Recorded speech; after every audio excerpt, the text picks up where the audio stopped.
ভারতীয় পণ্যের উপর অতিরিক্ত রপ্তানি শুল্ক আরোপ করতে ইউরোপের 27টি দেশের জোট ইউরোপীয় ইউনিয়নের সদস্য রাষ্ট্রগুলোকে চাপ দিচ্ছে যুক্তরাষ্ট্র।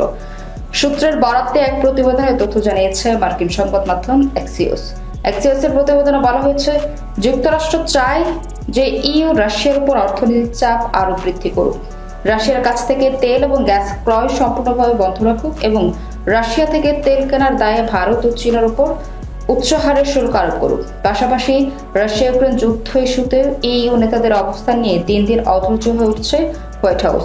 গত 15 আগস্ট আলাস্কায় যুক্তরাষ্ট্রের প্রেসিডেন্ট ডোনাল্ড ট্রাম্পের সঙ্গে বৈঠকের রাশিয়ার প্রেসিডেন্ট ইউক্রেন যুদ্ধ বন্ধের শর্ত হিসেবে কৃষ্ণ সাগরের ক্রিমিয়া উপদ্বীপ এবং দোনেৎস্ক, লুহানস্ক, জাপোরিজিয়া ও খেরসন ইউক্রেনের এই 4 প্রদেশকে রুশ ভূখণ্ড হিসেবে স্বীকৃতি চেয়েছিলেন।